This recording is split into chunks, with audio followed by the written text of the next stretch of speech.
Hi everyone, just let me know first if you're hearing me well, so we can start the lecture.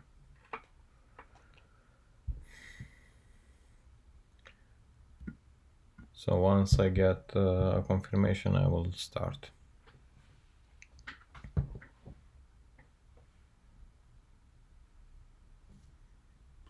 Okay, thank you. So today we're going to discuss about regularization, transfer learning, and data augmentation. So these are all going to be discussed in the context of deep learning and in the context of using deep learning features. So in neural networks, I think the most common approach to do regularization is dropout. So there are different works in this direction, but in our lecture, we're going to focus more on dropout and try to see the different facets of this technique. So yeah, it can be interpreted in different ways, also as data augmentation, you'll see at some point, but initially it is designed, so it was intended to do regularization. Okay, so assuming we have a machine learning problem with some data samples with different classes. Here we have orange circles and and red squares, and we have some blue separating hyperplanes. The idea in a linear machine learning model, we can use regularization, and we discussed about this last year about the L1, L2 regularization for SVM or logistic regression and so on. So yeah, in this approach, you usually add some norm, either the L1 norm or the L2 norm for the weights, for the weight vector. And when you use the L1 norm, this induces data sparsity. So the optimization that you do is bounded to this space, which is given by the L1 norm. So the norm of your weights vector, which in this case is composed by theta 1 and theta 2, is bounded by this space. So now it depends on the norm that you can use.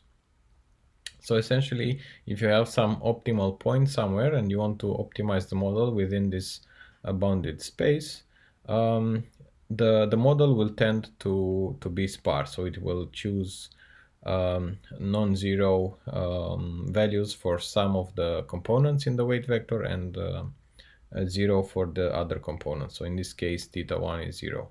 As for the L2 norm, the space looks something like this. And this has a how should I say, inclination to generate weight sharing results. So in this case, the optimal weights are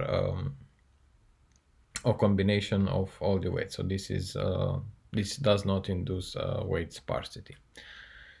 Okay, so this is the main idea with linear models. And yeah, for the L2 normalization, this is usually used in SVM, and this essentially is based on finding a good separable margin between the classes that we have. But in neural networks, we're not discussing about linear borders. So the classification boundary is a nonlinear function, and it can look in different ways. So it's not straightforward to use L1 and L2 regularization. And Another thing to consider is about when we want to approach this with Bayesian prediction, and you want to find some probability of for a weight given the training data. And in general, when you optimize, you do a sum of over all the components of the vector theta, and in this case, it is also not clear how to include regularization. So if we're looking for solutions to this problem, so for example, how to regularize neural nets, or how to approximately vote over all models in a Bayesian prediction problem, well, the answer can be dropout. So in both cases, we can apply dropout. And we will see in some experimental results that actually dropout is useful for linear models as well, such as SVM and logistic regression. So it can also replace L1, L2 regularization for linear classification models. So I think Dropout became popular when it was used in the ImageNet large-scale visual recognition challenge in 2012. When the model was trained, the deep learning model of Alex Krzyzewski was trained using Dropout. So they report top 1 and top 5 error rate that is much lower compared to the state of the art. And essentially, it seems that the main performance increase was caused by dropout. So without dropout, the network had an accuracy similar to the current state-of-the-art methods. Yeah, so there are some slides from Geoffrey Hinton about Dropout, and his comments is that actually what I told you before, that the effect of Dropout is quite impressive. So if you use a model without Dropout and you just combine the predictions from the center image and the corner images, and you also take the flips, you get about 10 predictions for each image. So this is some sort of data augmentation, if you like, at test time. And then you get an accuracy of about an error rate of about 48% for the top one result. But if you use dropout, then the error drops to 39% for the top 1 error and to 19% for the top 5 error. So this is actually a big improvement over the state of the art, whereas the initial model without dropout is roughly similar to the state of the art results. Okay, so yeah, this is what they report in the paper. This is their results, as you saw before. So yeah, it improves the model quite a lot, and we will see more discussions in the next slides. But first, let's introduce some intuition about what is dropout. So I know we also discussed last year, but we're going to discuss now in a bit more detail. So assuming that we have, let's say, a fully connected layer with some input X and some weights W and the output Y. Well, using dropout, what you want to do is to randomly set the input to 0 with a certain probability, which is commonly known as the dropout rate or the dropout ratio. So yeah, the input becomes 0, so your result, instead of the full equation, you have some non-zero components. And the same happens in a different iteration. So in each iteration, as you pass data through the model, you randomly select some dropout probability for each example. So the probability is about 0.5, but of course, this doesn't mean that exactly half of your units will be dropped. So it can it can also be something like this, so only one will pass. Anyway, so usually when we do dropout, there are two ideas. We half the weights, and we remove the dropout. So essentially, this is because the dropout rate is 0.5. The weights are commonly trained to have about half of the input. So if you remove dropout, then the weights will probably be a bit too high, and you'll have to divide the weights by the dropout rate. So this is commonly done in deep learning frameworks. So this is something that happens behind the scenes. So in the more general case, if you have a dropout probability p, then you have to multiply the weights by 1 minus p. Okay, so and actually, yeah, this can also be applied to the input. It's the same thing. So if you take the common factor 1 minus p in this equation, then this can also be distributed to the axis. So it's the same thing. Okay, and in practice, the dropout is usually implemented as a layer in the neural network. So in this layer, we have only the same number of input and output components, and all of them are connected. So the relation is 1-to-1, and you just have the probability of dropping out the unit or not. So yeah, the dropout is implemented as a layer, so it's just added as another layer. So, but usually it's not counted as a layer in a neural network. So if we add the dropout layers, they do not count as normal neural network layers. Okay, so this is just a detail about how to implement. So for example, if you have this neural network, which is a fully connected feed-forward network, which has the inner product between every pair of input and weight, and and output. Then we have some activation function, let's say rectified linear units and so on. So this is a network with 3 layers, and then if we want to add some dropout layers, this will be still counted as a 3-layer neural network, only that it will also have these dropout layers. Okay, so some results on feed-forward neural networks on multi-layer perceptrons. On the MNIST dataset, we have some results from the paper introducing the dropout. So on MNIST, we have 10 classes with about 6,000 images per class, and they also have some results on a news dataset with 50 classes and about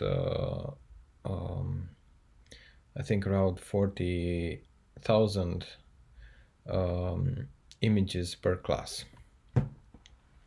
Okay, and their results is quite interesting. So yeah, this is a text text model, but on MNIST we have results with neural networks, and we see here that these models that have dropout have better results than the standard neural network without dropout.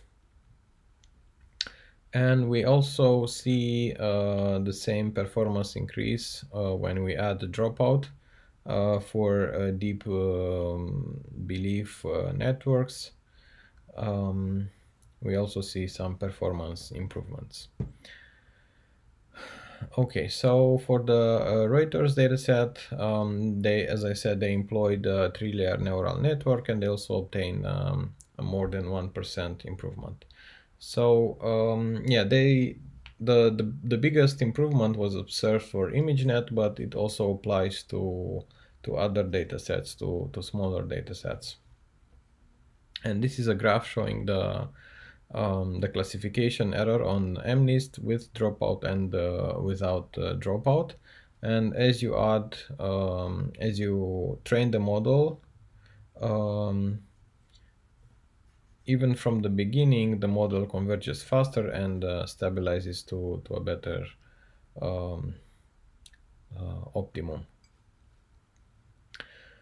Okay, so initially in AlexNet, they used dropout only for the fully connected layers, but then they learned that actually this can also be applied to convolutional neural networks.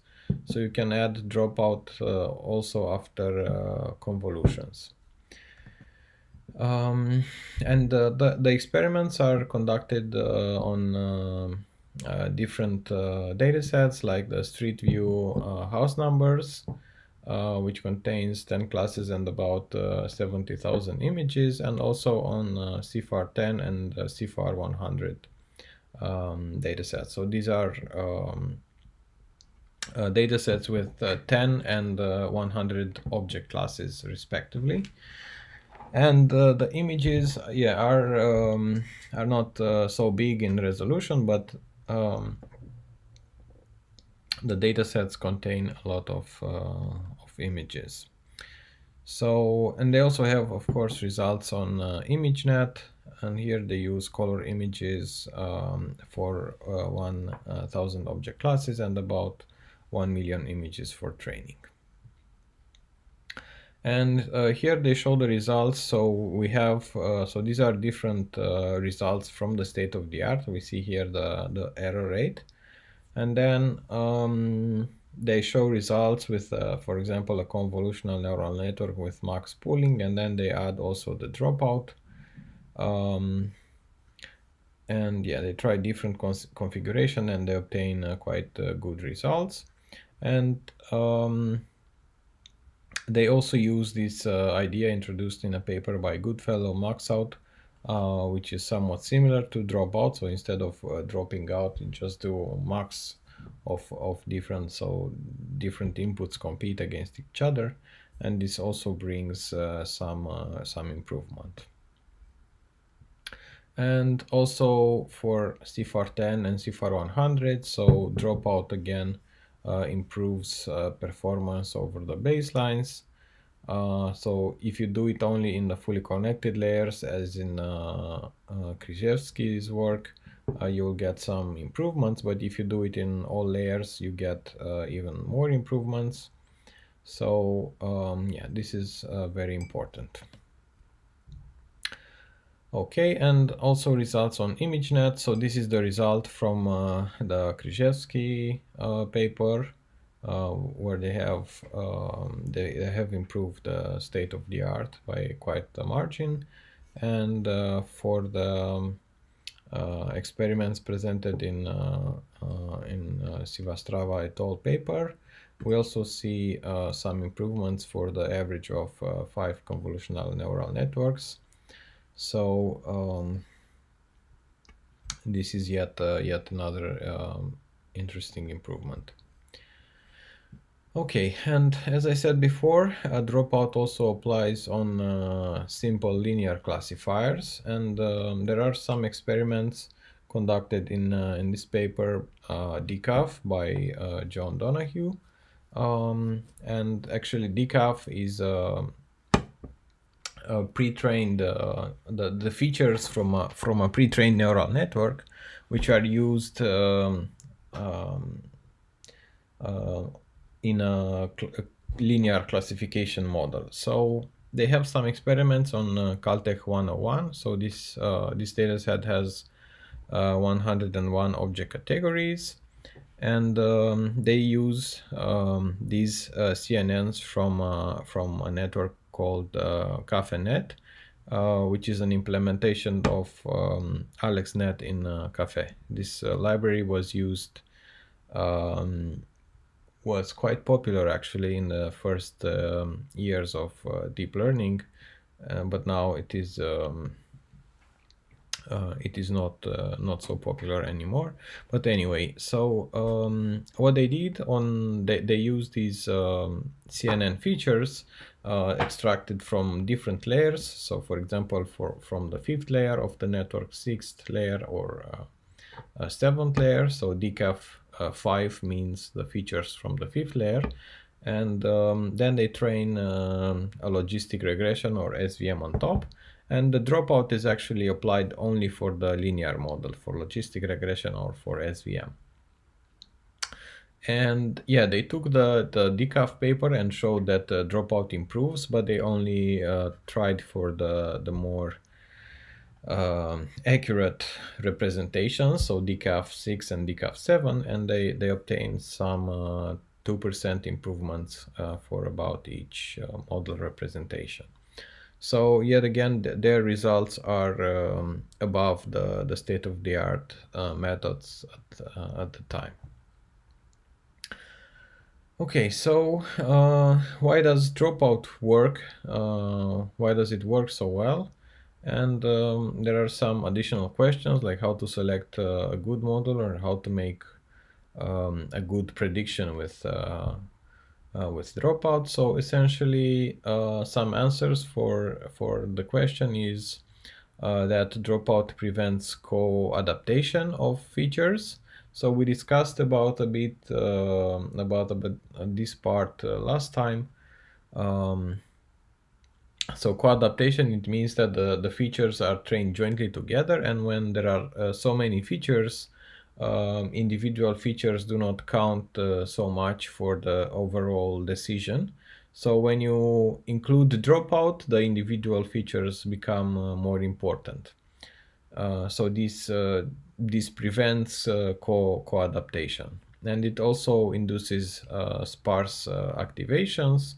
And yeah, it also can be interpreted as a data augmentation method.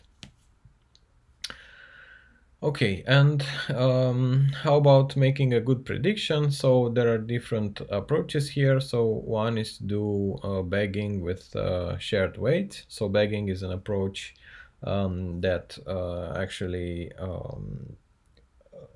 passes the image through different networks with different dropout configurations, and then gives the result. So it's like an ensemble model based on bagging, but it's also an idea just to remove dropout and use the entire network is a good approximation.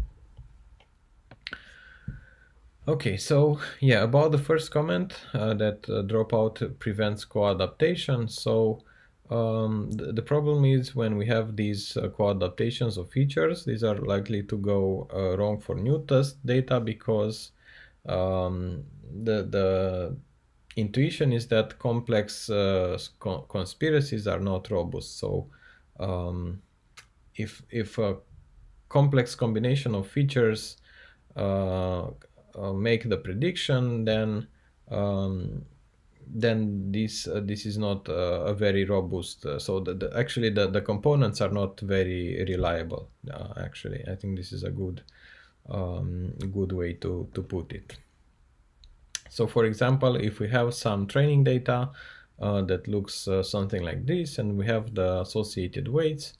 So essentially, when you include the dropout, the weights will not be co-adapted. So this means that actually their magnitude will be slightly lower. So it's kind of a connection here with classic regularization methods that add a term to the objective that includes the norm of the weight vector. And here the objective when you include the norm is to make sure that your vector does not co-adapt, so it doesn't have these very big weights with positive or negative values, but they are more or less in the same range. Okay, and this can also be seen when we look at filters learned by autoencoders on the MNIST dataset. So yeah, we will discuss about autoencoders in a future lecture, but essentially the autoencoders are networks that try to reproduce the input while passing it through a bottleneck layer. So there is the initial representation, then the reduced representation given by the bottleneck layer, and then you have a decoder that tries to resize the the bottleneck features to the original size. So then if you look at the filters learned by these autoencoders without dropout, you'll see that individual features are not very representative. So essentially the decision is made jointly by combining all these filters. But when you include the dropout, you see that the individual filters start to look for discriminative patterns in the images. So they have a more salient a visual interpretation. So this can also be seen looking at the mean activations. When you include the dropout, the activations have there are a few big activations, and these drop faster to models without so large activation. So it induces some sparsity in the activation. Okay, and we also made the comment that dropout can also be interpreted as a data augmentation technique. So essentially, when we drop out the units in some layer of the network, and if we go back to the input, actually this translates into replacing some of the input with 0, which is equivalent with the black color. So dropout can also be interpreted as an approach that adds pepper noise to the training data.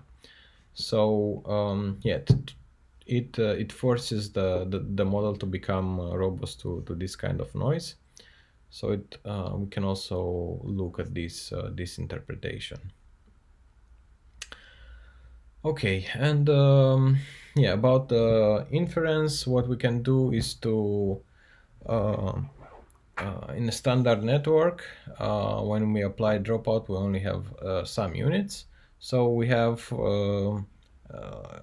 the model becomes equivalent with a bagging with exponentially many architectures, only that it actually has they have some shared weights. Yeah, so this is proven that when we do bagging, so we pass several times through to the model, and using the shared weights, we obtain a single score. This is equivalent to applying a geometric mean of the architectures. So yeah, there is a quick demonstration here. So we have the probability for each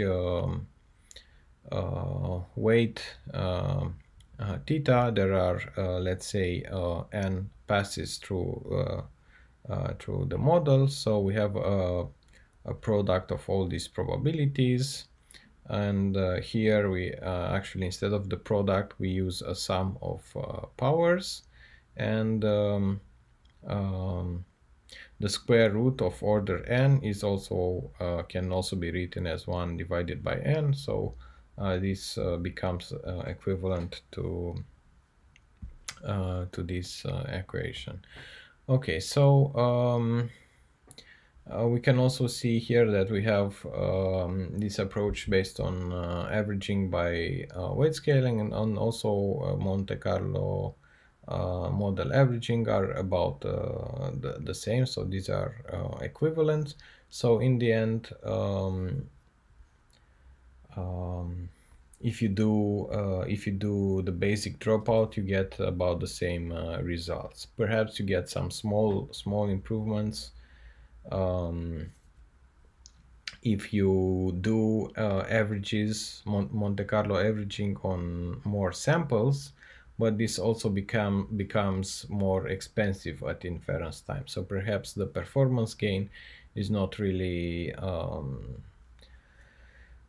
justified by the extra time that is required to do model averaging. So instead, you can just remove dropout and approximate by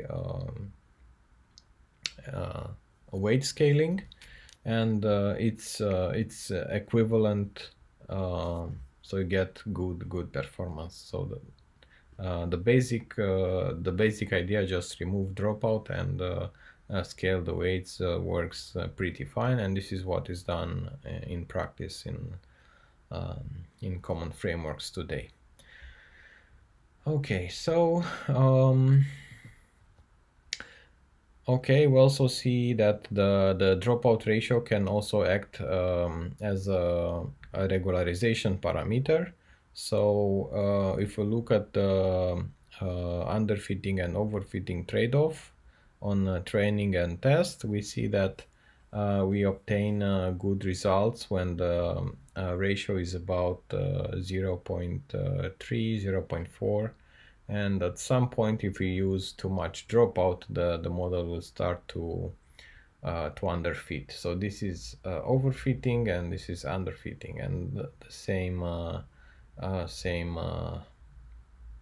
happens also in this graph. So yeah, it's a parameter that can be adjusted to obtain optimal performance with your model. Okay, and also about the data set size. So if we have more training data, then dropout seems to be to have a bigger impact. Whereas if you have very few training examples, perhaps dropout gives you a higher error. So the performance is better without dropout, but at some point you get better performance without dropout. So here the error is lower with dropout. So it works well for large data sets, and these graphs perhaps also explains why the improvements are much higher on ImageNet than on the smaller MNIST and Reuters dataset and so on.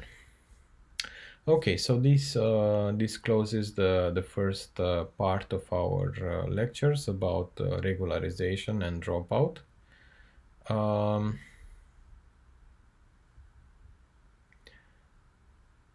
Batch norm. Okay, so yeah, there is also batch norm is also a good idea to use for model, but I'm not sure. I don't see it as a regularization technique, but rather as a technique to maybe it can also be interpreted as regularization. So it's more of a technique to avoid vanishing or exploding gradients. We discussed about it a bit last year. The problem with batch norm can be that when you approximate the mean and standard deviation over a fixed set of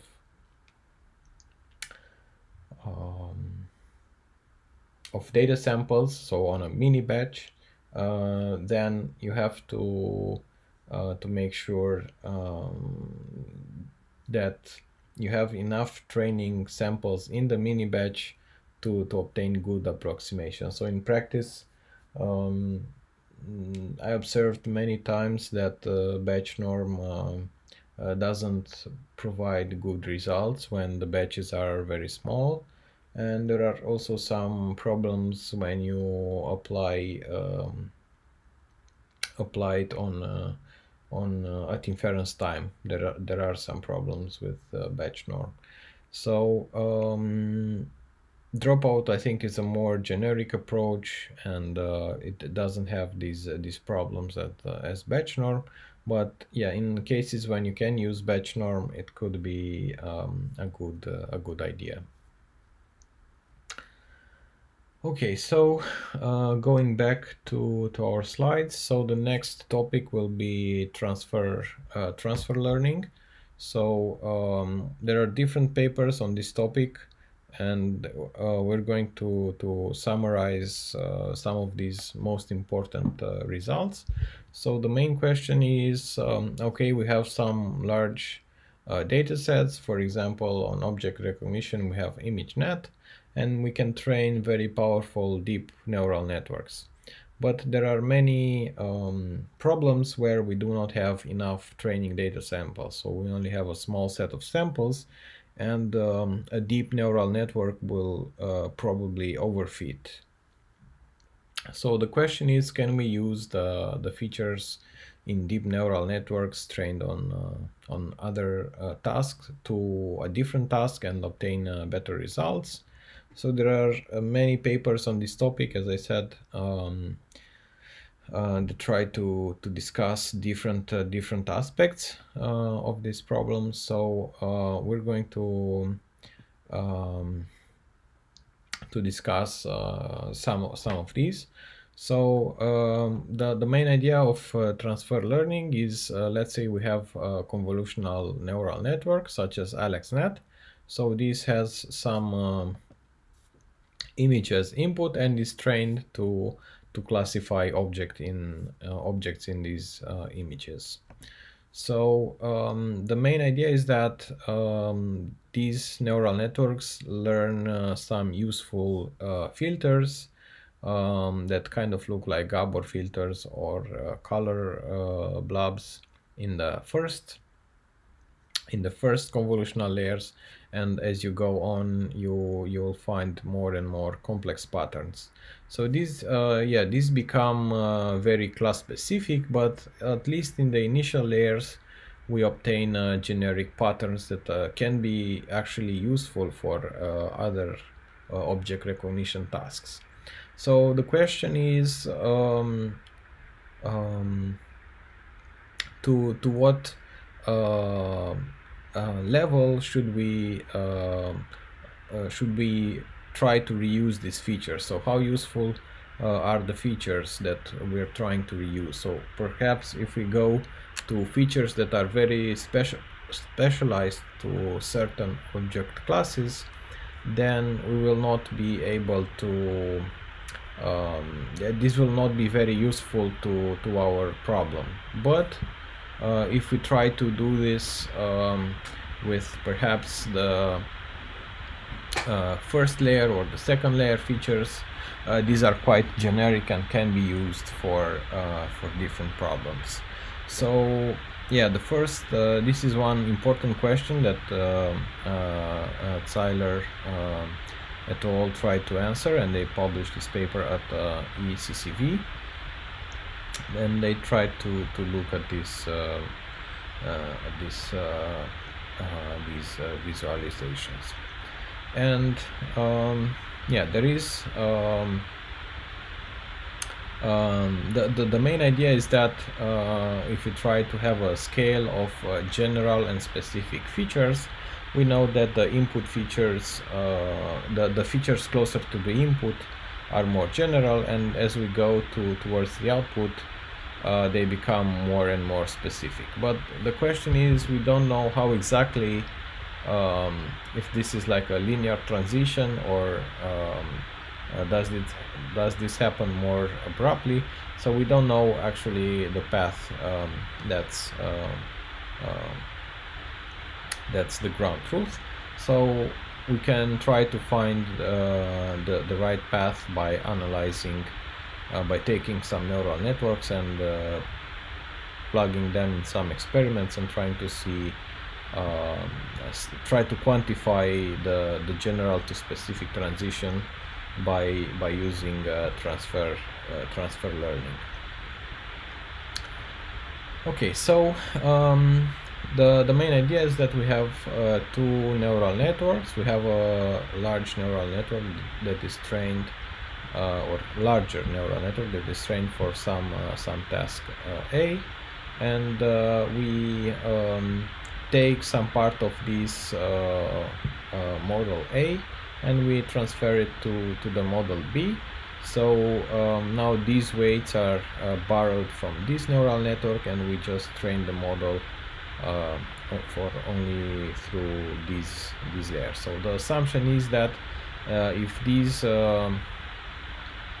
filters are generic, they will also be useful for different task B. So then we do back propagation only through these layers, but we can also do back propagation all the way. So this is completely fine-tuning the model. And in their paper, they have two notations. So N is the layer where we cut the model. So we have the pre-trained model A. We have the layer N that is the cutoff point. So N represents the layer, and B is the transferred the transferred model. And if they do backpropagation until this point, it's called A and B. And if they do backpropagation all the way, it's called A and B plus. So this is fine-tuning the complete model. Yeah, and they performed the results on ImageNet. So to make sure that they design individual tasks that are different, they separated the ImageNet dataset by classes. So there is a dataset A with 500 classes and dataset B with the other 500 classes from ImageNet. So then they train the AlexNet architecture on only the 500 classes. So the main difference from the AlexNet architecture is that the number of classes is 500 instead of 1000. Okay, so they train the model on these classes, and then they try to transfer the model to the other task. And of course, they have enough training data, so this means that they can also train the model directly on task B. So this is the baseline that they start with. So if you just train the model on class B, and yeah, they tried different models, different runs, and the average is about 63%. So this is the baseline that is just trained on task B. And now the first thing that they tried is just to transfer the features that are specific to task A to task B.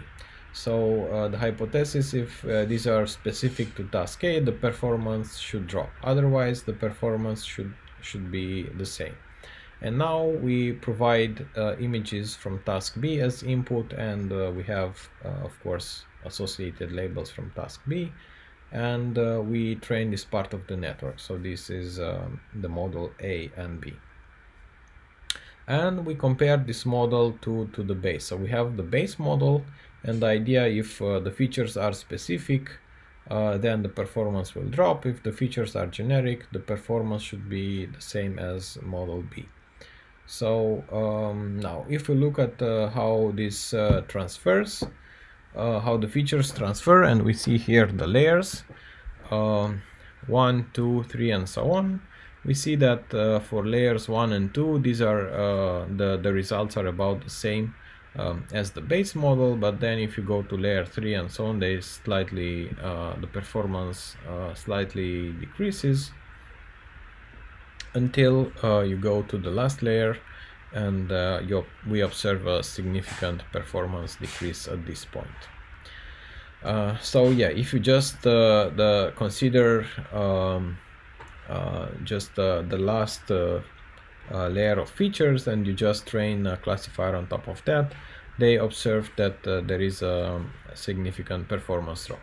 Once again, this happens when we have access to a large training data, so the 500 classes from task B have enough images to train because these are taken from ImageNet. But yeah, if we use a smaller data set, then actually we will not be able to train this model. So even this model will be perhaps a good alternative. Okay, and what they also try to do is to train a selfer model. So essentially they froze features until layer B, and then they add still features from another model B, and only froze the first part. So and they obtain these results. So here actually we see that these are not specific anymore. So the problem is not freezing the weights, it's just that the weights come from a model that is trained on a different task. So yeah, this is the selfer model. So they first train the model, then they freeze the weights to some layer, then they retrain only the remaining part of the model, and this is called selfer BNB. So yeah, these are just it's like the same network, but they are not trained jointly. So the first part is trained independently, and then the second part is trained afterwards. So if you do this, we should expect that actually the performance should always stay the same, and but here we observe a slight performance drops for layers, most visible for layers 4 and 5. So they concluded that the performance drops due to fragile co-adaptation.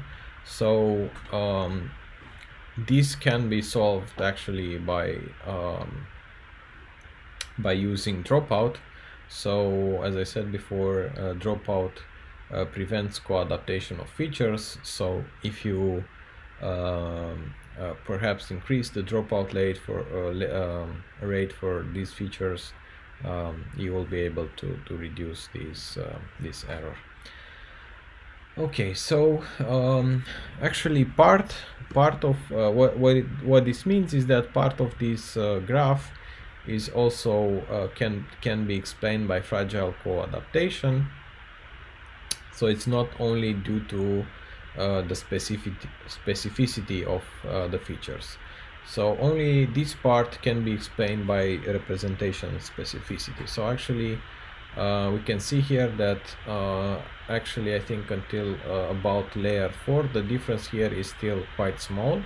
So this means that the layers 1, 2, 3 and 4 are quite generic, and we observe bigger differences for layer 5, 6 and 7. So these differences can be explained by the representation specificity. Okay, and they also trained the model. So if they train the model end to end, so if back propagation is allowed throughout the model, the fragile co-adaptation is completely removed. And if you train the model, the transferred model in an end-to-end fashion, so you do complete fine-tuning without freezing any layers, then you can also observe actually some performance improvements. Yeah, so essentially when you do end-to-end training for the selfer network, you recover these errors caused by fragile co-adaptation, and then when you actually apply the same idea to A and B, and you get the model A and B plus, then you get some performance improvements. So this is because the motivation is that the improvement is caused by transfer learning and also fine-tuning. Yeah, so we start from a good starting point with some features that are pre-trained on a different task, but using these features gives us a good starting point for our task, and fine-tuning the model produces better results. And we see here a larger difference as we borrow out more from the initial architecture. So I think in the end the best approach seems to be just take the whole model A that is pre-trained and fine-tune the whole model on your task, and then you'll probably get the largest improvement that you can get.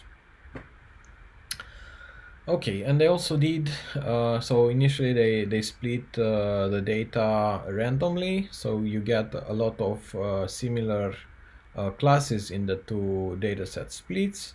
So for example, we have here fire truck and garbage truck in the other set, and I don't know, panther and lion and so on.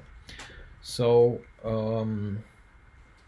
another way to split the data is to try to separate the classes, for example, into man-made classes and natural classes. So here we have a better distinction between the classes in task A and B, and yeah, they observed that the effect is more pronounced when we have dissimilar classes. So yeah, but if you do random features, then it's clearly an improvement in either case. Okay, so the conclusion of the paper is that yeah, they measured the general to specific transition layer by layer, and they discovered that transferability is governed by lost co-adaptations, and this can be recovered by fine-tuning the whole framework, by specificity to the original task, and also the difference between base and target dataset. So in the end, fine-tuning helps even on large target datasets like half of the ImageNet dataset. So that was the conclusion of that paper. So next we're going to discuss about a bit about Decaf, which is another paper on transfer learning. So their approach is short for deep convolutional activation features, and the paper, one of the authors is also the author of the Café library. Okay, so the problem that they study is that performance with conventional handcrafted representations reached a plateau, so there was no more improvement in the last years before deep learning, and their solution was to discover effective representation that capture salient semantics, and they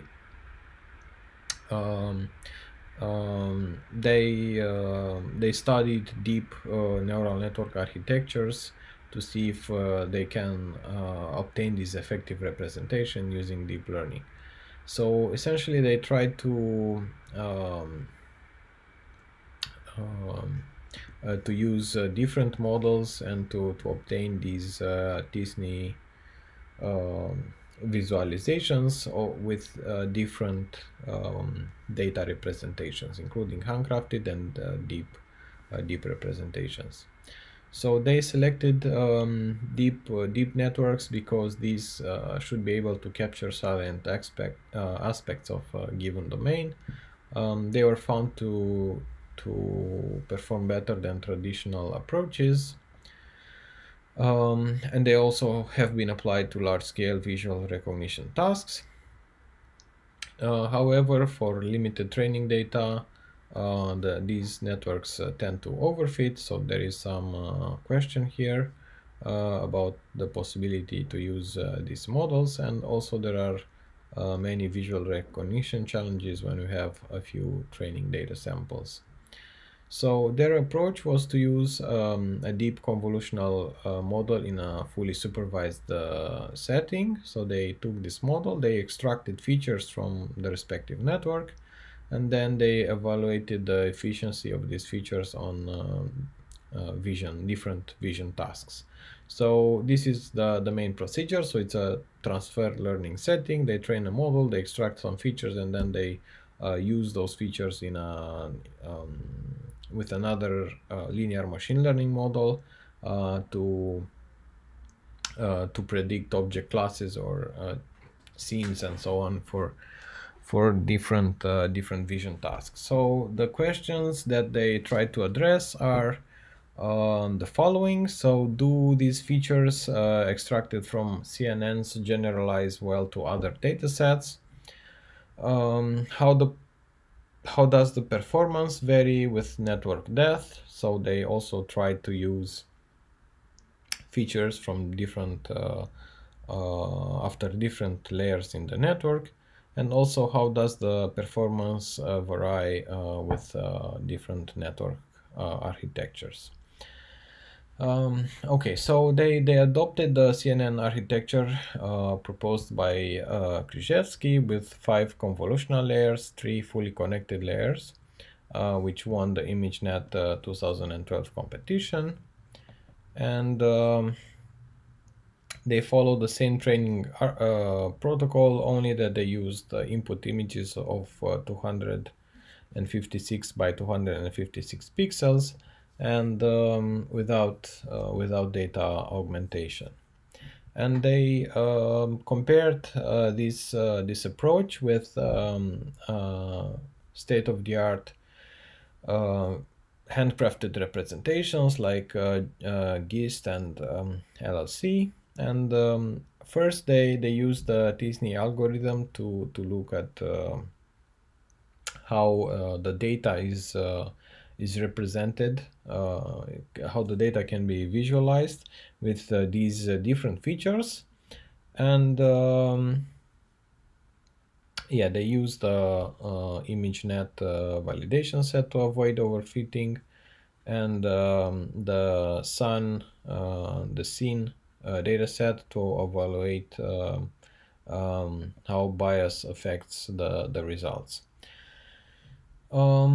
Yeah, so in the practical machine learning course, we discussed about a bit Disney, so I'm not going to discuss too much about this. So just recall that this is an algorithm that can give you a two-dimensional embedding of a high-dimensional feature space. So in this case, the feature space is either provided by the LLC features, by the GIST features, or by Decaf, which is this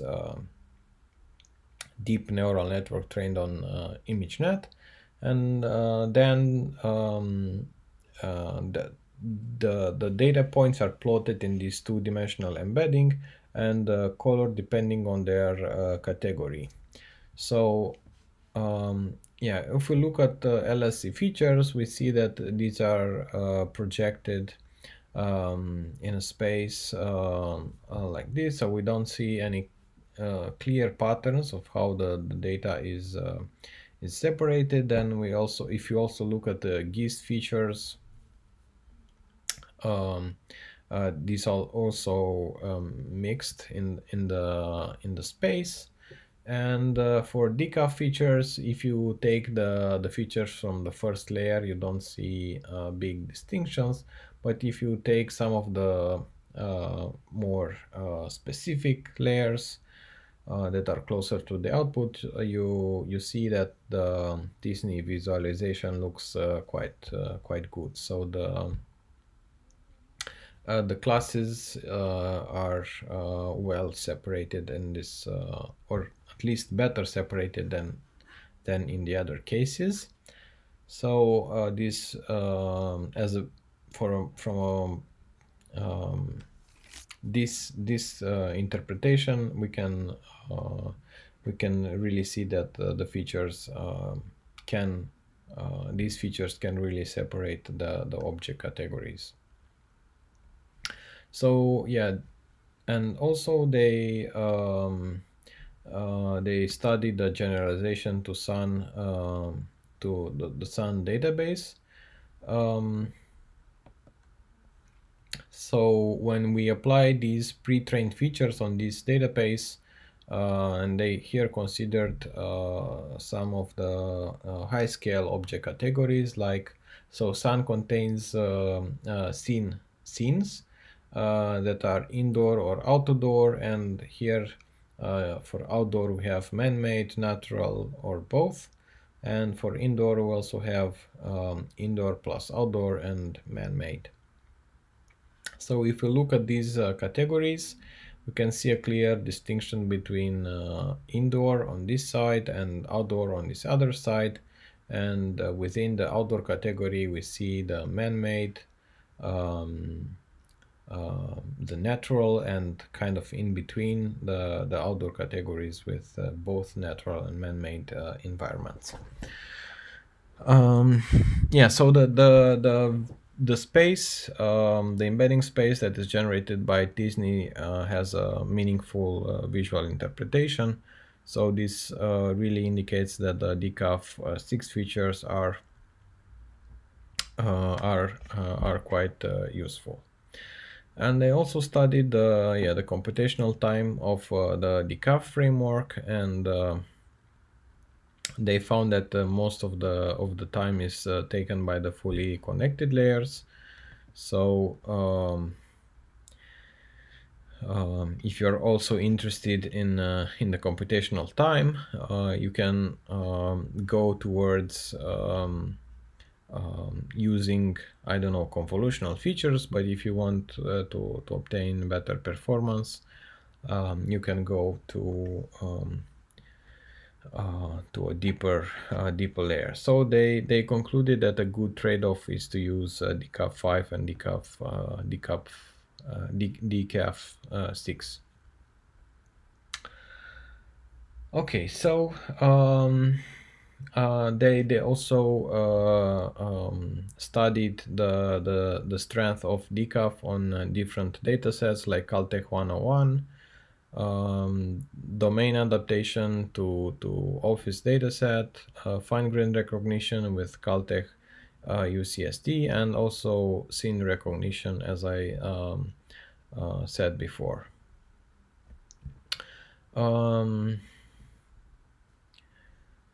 Okay, so they also concluded that in the early layers in the CNN, there are no rich semantic representation. So as you go deeper, you obtain better results. But they also saw that actually the last fully connected layers does not produce as results as good as the sixth layer. So it's kind of a trade-off between specificity and the generalization capacity of the features. So I think the optimal layer that they found to be useful to be transferred for other tasks is the sixth layer. So these are some results on Caltech 101, and they managed to improve the state of the art. And these are results on the Office dataset with domain adaptation. So here you train the model on images taken from Amazon and images taken from webcams, and here you train on images taken from DCLRs and test it on webcam images. And there are some state-of-the-art results, and they managed to improve in this case, for example, to improve the state of the art. So this improvement is obtained without domain adaptation. And they also look at the Disney visualizations, and we can see here that the clusters that are obtained are more cluster of images are more meaningful. So if you look in this location, you see a lot of scissors that look about the same, But here, if you try to focus, yeah, there are some scissors grouped together, but these are clustered here with chairs or with cups and computer um, speakers and so on. Okay, and I also studied the fine-grained recognition on Caltech UCSD birds dataset. So here, this dataset has species of birds, and using the Decaf 6 features, they also improved the state-of-the-art model, DPD, and when they combined the state-of-the-art model with Decaf, they obtained an even larger improvement. Okay, so yeah, these are the results on scene recognition. So they also have a state-of-the-art results here, and all of the results obtained with Decaf are higher than the state-of-the-art. So in the end, they concluded that Decaf demonstrates the ability to generalize to other tasks and has a representational power as higher representational power as compared to traditional handcrafted models. And another interesting question is that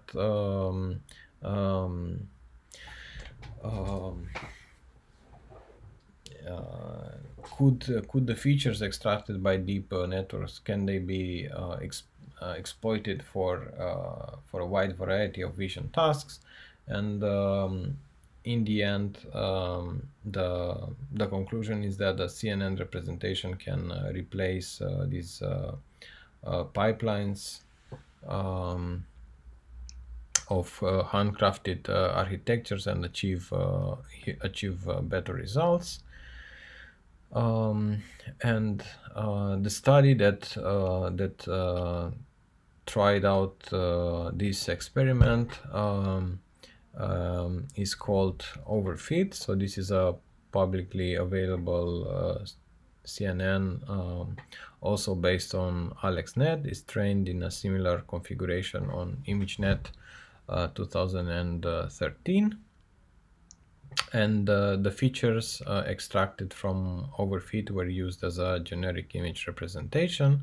So it's kind of a similar setting to the previous paper. And yeah, the CNN features are used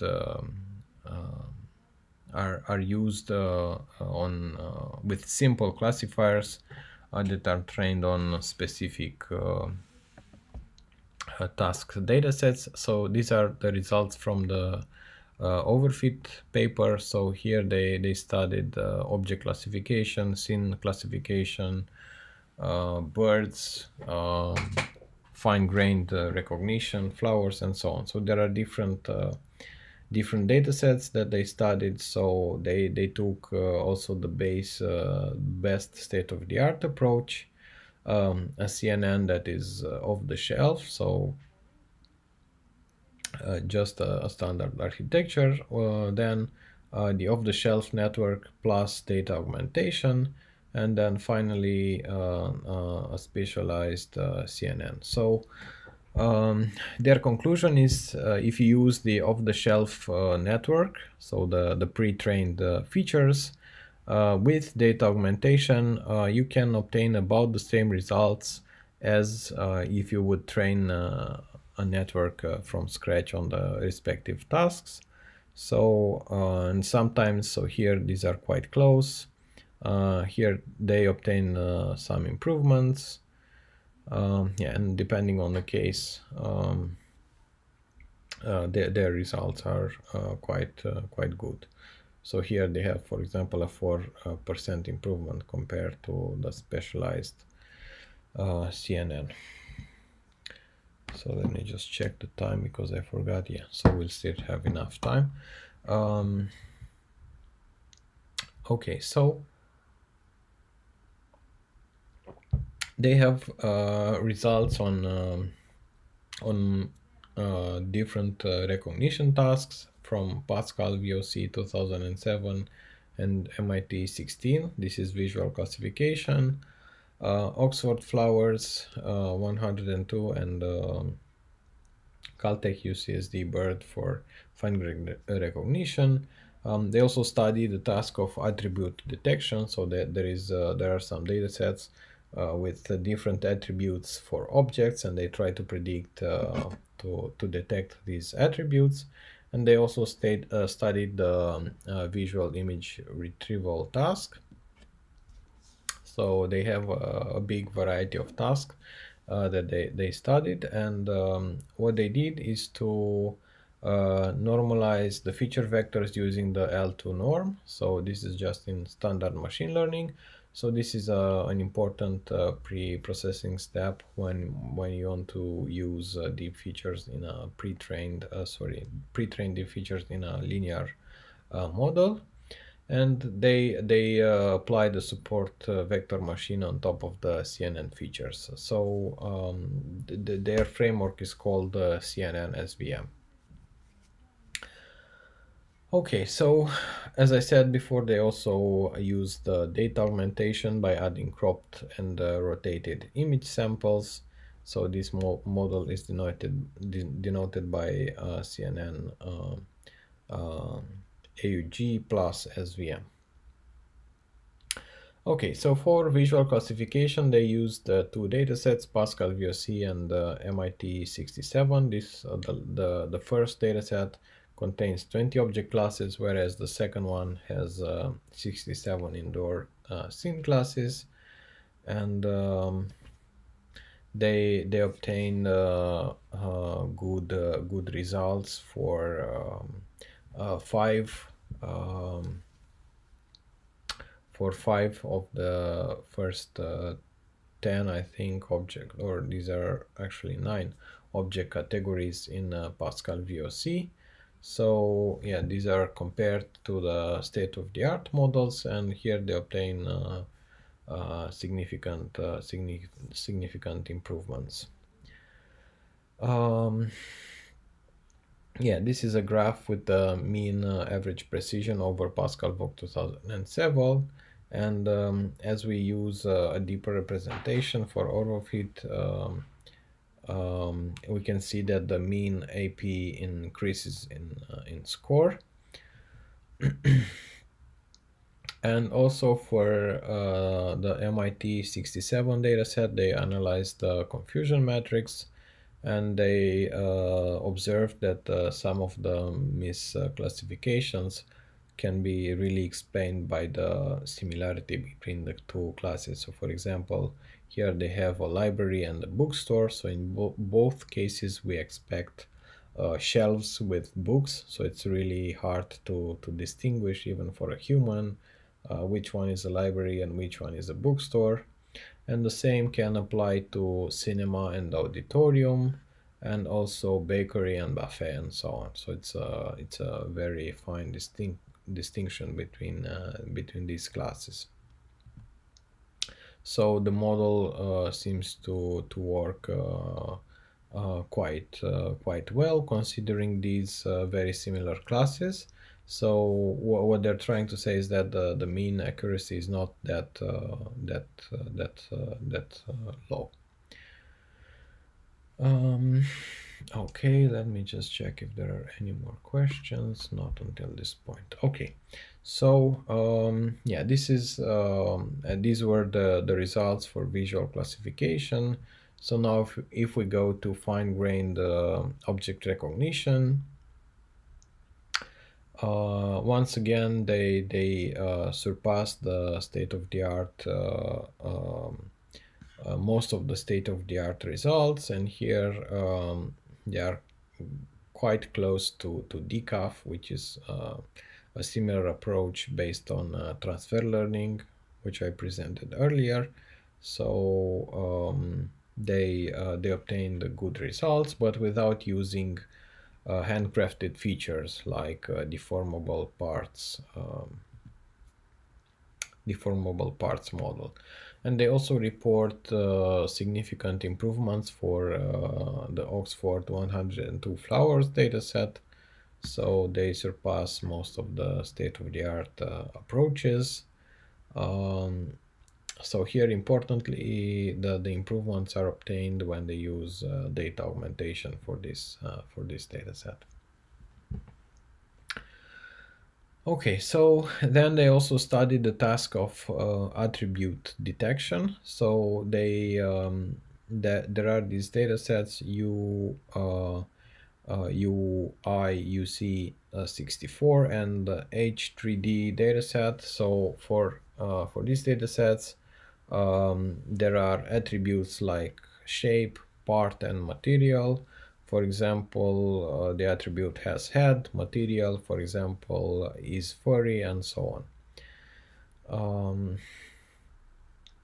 Okay, so we have these. So these can also be interpreted as binary classification tasks. So for each attribute, we have to say if the attribute is present or not.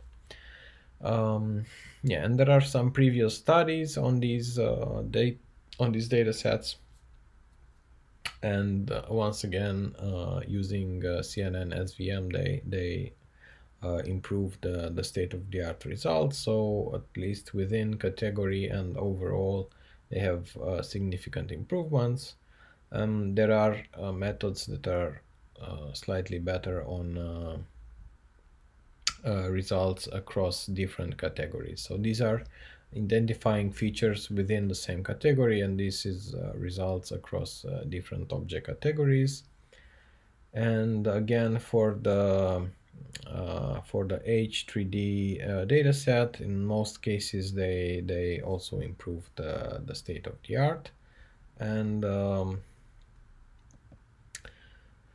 also for visual image retrieval, we can see some improvements for 4 datasets. I think they didn't manage to improve the results for the 5th datasets, but for all the other 4 datasets, they obtain significant improvements. And here they also look at the representation that is used for the retrieval model. So essentially, an image retrieval, the images are encoded into some a vector, and then you try to match these vectors using, for example, cosine similarity or some other function. And these state-of-the-art approaches are based on a very large vector. For example, most of them have 64,000 components. And of course, with neural networks, you can use significantly lower representations and still obtain state-of-the-art results, considering that the representation is much much denser. Okay, so yeah, the main idea is that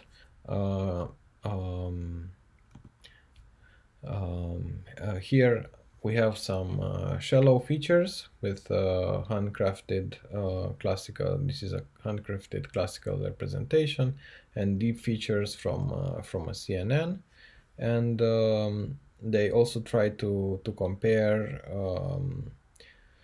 a combination of different CNN features with different architectures with these improved Fisher vector representation, and then they have a fixed learning procedure and a fixed evaluation protocol. And in this configuration, they tried different neural network architectures. So one is called CNNF, which is similar to AlexNet. So this is, I think that the short comes from CNN Fast. Then they also have CNN medium architecture, which is a bit wider than CNN Fast, and they also have CNN Slow, which has a smaller stride in the convolutional layer. So here In the fast architecture, they have a stride of 4 pixels, and then they reduce the stride here. Okay, and they also studied the transfer learning setup under a deeper architecture with VGG, and the results, the baselines on VOC are these. So as you go with deeper networks, you obtain better performance, and these are also wider networks. So deeper and wider is better. So on these architectures, um, um, different data augmentations were applied. So for the most common approach is to extract crops from images and also to apply flips. So we have the standard approach without any data augmentation, the approach that uses flip augmentation, so it just takes the original image and a flip of the original image, and then we have crop plus flip augmentation. So these are the data augmentation approaches that were studied in this paper, and we obtain improvements for also for the basic or the shallow features, the improved feature vectors, but also for CNN models. So yeah, this is a graph with these two representations, but in general, it applies to all transferred models when you have when you don't have enough training samples. You can just use data augmentation to improve your results. And they also concluded in this paper that fine-tuning is useful, helps to increase performance. Yeah, and actually, if we go to the shallow approaches, the improved feature vectors obtain a MAP of 68% on Pascal VOC, and with these pre-trained features on ImageNet like Decaf and CNNs and so on, there are gradual improvements. So with VGG, you can reach about 90% accuracy, and with even deeper neural networks, I think now the state of the art is around 95 or 97%, something like that. So the MAP is quite high now on Pascal VOC, and yeah, I think this is the last slide, so we finished in time. So we can the conclusion, the takeaway is that we can learn features to perform semantic visual discrimination using simple linear classifiers, but these are on top of pre-trained CNN features. Another conclusion is that CNN features tend to cluster images into interesting semantic categories, as we saw those Disney visualizations. Even without explicitly training the network, we obtain semantically discriminative features. We also saw that the performance improves across a spectrum of visual recognition tasks when we do transfer learning. So this is certainly helpful. Also, data augmentation brings significant performance improvement, and fine-tuning makes a big difference when we do transfer learning. And Yeah, these are the key points, the takeaway for this lecture. So now let's turn to the chat and see if there are any questions.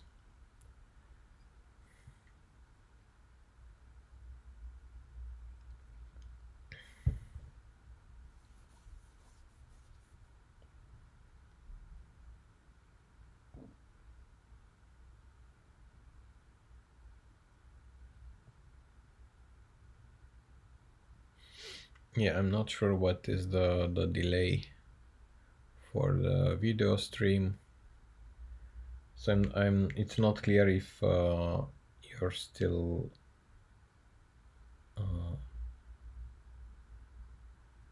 there is a lag, or if there are no more questions. So I'm going to wait for a few more seconds for questions.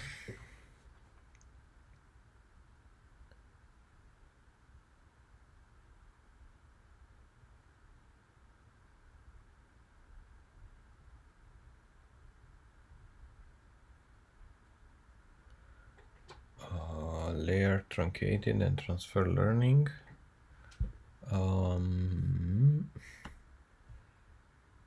So I think you're referring to this part.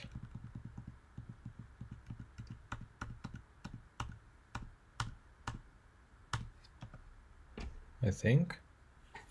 Mihai, is that correct? Oh, the sulfur model. Okay. So, yeah, it's just the same idea that we use here. So we have a model that is trained on task A.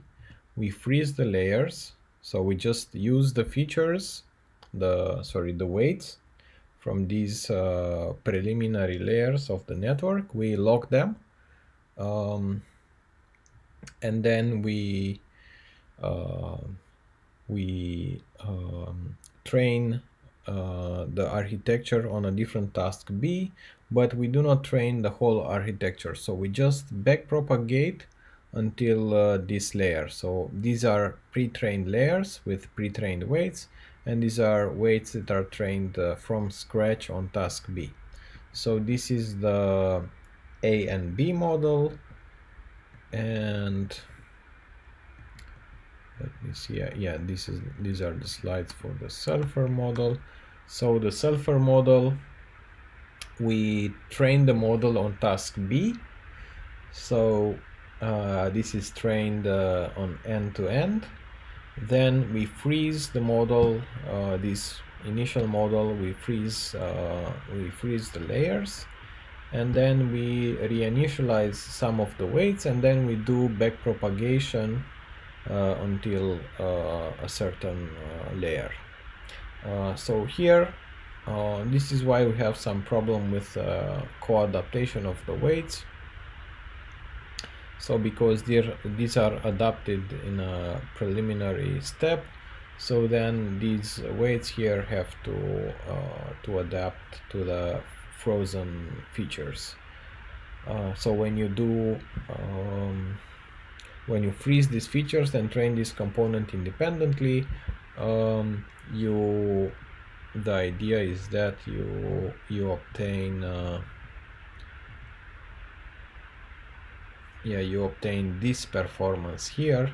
So if you do this, it's just usually obtain about the same performance if you do fine-tuning end-to-end. So the problem is with the sulfur model, if it's just like it's just like having the model.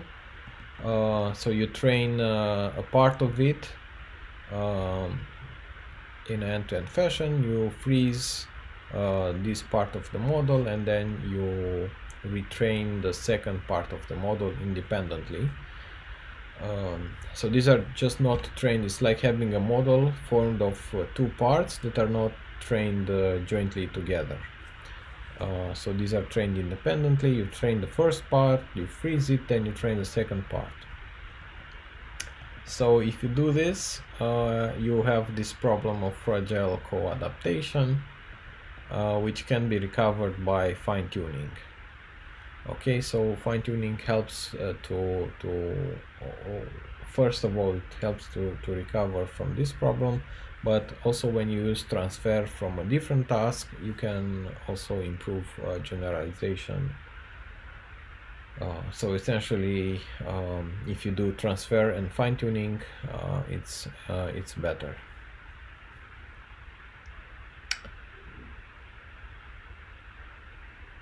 So fine-tuning is yeah, we have it's just as in the A and B model. So here, when you do B and B, is just training this part. So you do backpropagation until here, and with fine-tuning, so BNB plus means that you're training the whole architecture, including the frozen layers, including the layers that are transferred from the initial model B. Yeah, so you do, so perhaps I think, okay, so this was obvious to me, but perhaps it is not clear to you because just remember, so you're training two independent models. So when you train the first model, you start from some initial weights that are randomly selected. So when you train these the first layers, these correspond to some local minimum. So then when you froze these layers and start from a different random configuration of weights for these other layers, these might not so if you start from a different location, you might not reach the same minimum local minima, so then the whole architecture is not very well trained. So yeah, in summary, when you train the network, it's better to train it in an end-to-end fashion than try to train it on pieces. So yeah, I think this is the main conclusion.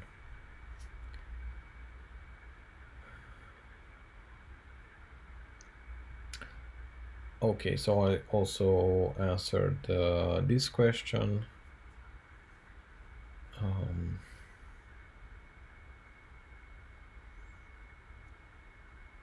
Okay, I'm still waiting for other questions for one more minute.